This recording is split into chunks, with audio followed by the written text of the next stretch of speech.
English class. I hope you all are doing well. We have to continue with our lesson that we have already started, The Hack Driver, which is written by Harry Sinclair Lewis. We discussed those things yesterday and we have to continue with the lesson. I hope that you remember who is the main character of our lesson. That means our narrator. Our narrator is a young lawyer who is now graduated with honors and now working as part of a law firm, and now he came to a place called New Union to serve summons on a man named Oliver Lutkins. Okay, I hope you all remember these things. And he came there and he happened to meet a man named Bill.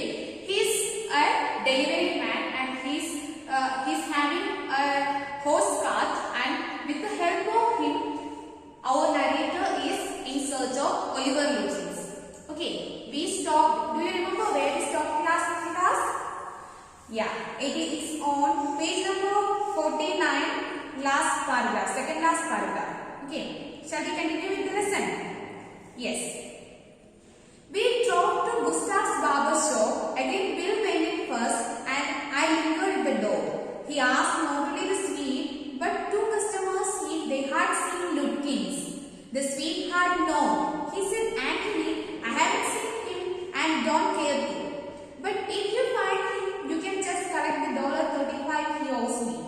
One of the customers thought he had seen Lutkins walking down Main Street this side of the hotel. Okay. After going to the fixed shop, now they went to Gustav's barber shop because Fritz told them that he might be there in Gustav's barber shop because he want to take a shave. But when they reached there also they have not seen him there. That means from there also he left and nobody seen him there. But one among the customers, he told him that he happened to see him somewhere there in the street. The word lingered means waited around. This time also, not the narrator went first. Bill went to the barber shop first and asked for Oliver Lutkins. And our narrator, the young clerk, waited there in the door and expecting a positive response from them.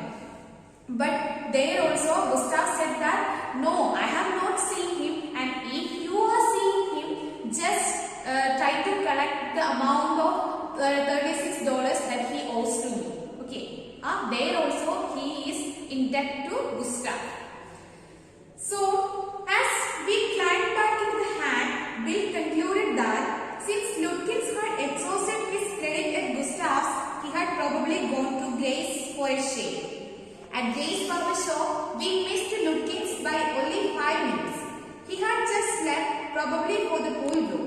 At the pool room, it appeared that he had just bought a pack of cigarettes and gone out.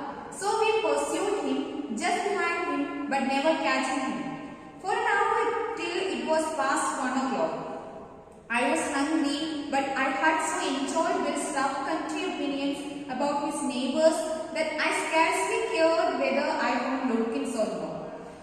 From Gustav's barber shop, they went to next shop, that is Gray's barber shop, because already Oliver Lutkins owes to Gustav. Then he may not go there. Then he may have gone to Gray's barber shop. So our hack driver Bill and also our narrator, they are together going to Gray's barber shop in search of Oliver Lutkins. And when they reached there, he went from there to pool room. Pool room means a bed shop. A shop that there people are making beds. Okay, a bed shop. So he might be there. From Gray's barber shop, they concluded that he may be there in the pool room. When they reached the pool room, from there also they are not able to find Oliver Lutkins there. And there they said that he bought a packet of cigarette and went from there just 5 minutes ago. They were just following him but not catching him.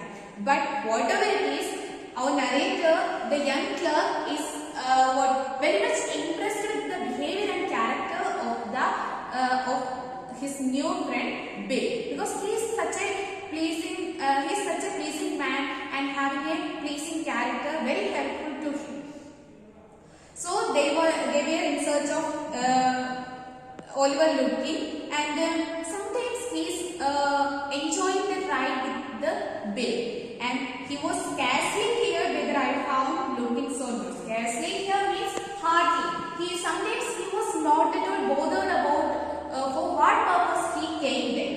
So he was enjoying the ride with the Bill, the hack driver.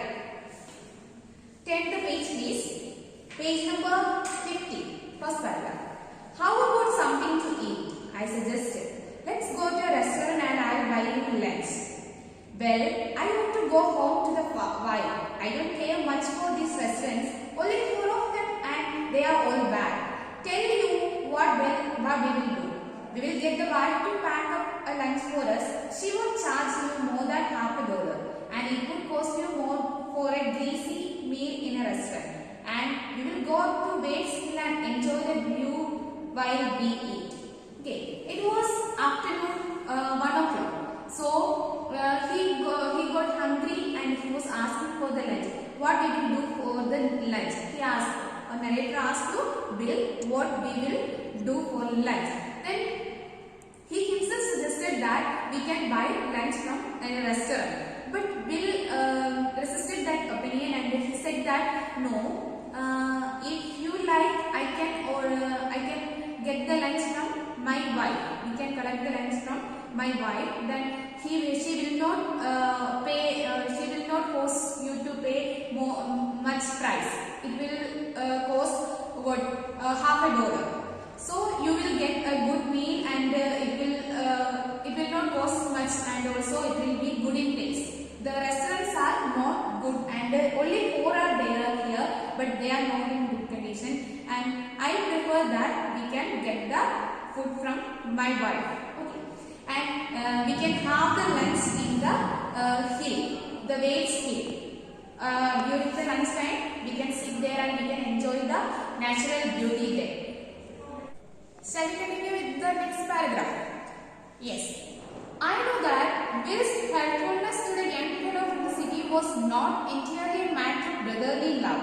I was paying him for his time. In the end, I paid him for 6 hours, including the lunch hour, at what was then a very high price. But he has no more dishonest than I charged the whole thing to the firm. But it would have been worth paying him myself to have his presence. His cheerful country wisdom was very refreshing to a country boy like myself who was sick of the city. As we sat on the hilltop, looking over the pastures and creek which slipped among the trees, he talked of New Mullion and painted a picture in words of all the people in it. He noticed everything, but no matter how much he might laugh at people, he also understood and forgave their foolishness. He described the minister's wife who sang the loudest in church when she was most in debt. He commented on the boys who came back from college in fancy clothes. He told about the lawyer whose wife could never succeed in getting him to put on both the collar and a tie on the same day. He made them all lie. All that day I came to know New Britain better than I did the city and to love it better. And the author, the narrator, is telling us that Bill, the delivery man, is helping him not just because of his character and good behavior, but he is getting the payment from this clerk on time. So he is earning from him, so that's why he is helping him. I know that Bill's helpfulness to the young fellow from the city was not entirely a matter of brotherly love. It's not just because of the brotherly love, but he is getting earnings from him. Because I was paying him for his time. In the end, I paid him for 6 hours. In the end, he paid him for 6 hours. And including that lunch hour. During that lunch hour, they never went to anywhere. They were just sitting there in the hilltop he did. But for that time also he paid. And I charged the whole thing to him. And he is telling that he is not dishonest. Bill is not much dishonest than him, because the clerk, the narrator, paid all the amount and he charged that to the law firm. And but it would have been worth paying him myself to have his presence. And he's making another comment that it will be nice or it will be worth if he is paying bill by his money itself, because his presence was mattered there. That was a company good for him and it was a pleasant thing for him. His cheerful countryism was very refreshing to a country boy like myself who was sick of the city. As we sat on the hilltop, looking over the pastures and creek, which slipped among the trees, he talked of New Million and painted a picture in words of all the people in it. And it was very cheerful moments that he spent with Bill, because he painted or he described everything, each and everything, including the countryman who is living there. So the time was very much lively for him. The word pastures means grassland and creek means stream. They were sitting in the hilltop and now they are enjoying the natural beauty, and they are able to see the beautiful meadows and the grassland. There they happen to see a stream also. By sitting there, Bill is explaining each and everything to this young lawyer. He is telling about the countryman and also about the lawyer's wife and the minister's wife who is singing loud in the church when she is in great debt. And Bill is making comments about the college boys who are coming or who are returning from their college in fancy beautiful dresses, and also about lawyer's wife who is always trying to keep the lawyer in both the collars and tie in a day. And he told about the lawyer whose wife would never succeed in getting him to put on both the collar and a tie on the same day. He made them all lie. That means it was like what it is for this young clerk. All this felt that all this happened just before his eyes. That much lively description was there. He made them all alive. On that day I came to know New Million better than I did the city and to love it better. On that day he came to know New Million better through the words of this hack driver Bill, and he started to love that small village. Bill didn't know about colleges and cities, but he had travelled around a lot of the country and had a lot of jobs. From his adventures, he had brought back a philosophy of simplicity and laughter. He strengthened him. And the narrator is telling us that he never got a chance to go to colleges and cities, and he don't know much about that. But he knew many things about the villages because he travelled through many villages and he had done many jobs too. And he has given strength to this young lawyer and won his confidence. We left the peaceful scene of meadows and woods and resumed our research of Oliver Lutkins. We could not find him. At last Bill cornered a friend of Lutkins and made him admit what he guessed. Oliver's gone out to his mother's farm 3 miles north. We drove there laying plans. And after some time, after having lunch, they left that hilltop and they restarted their journey. Resume. The word, have you seen the word resume? Yes.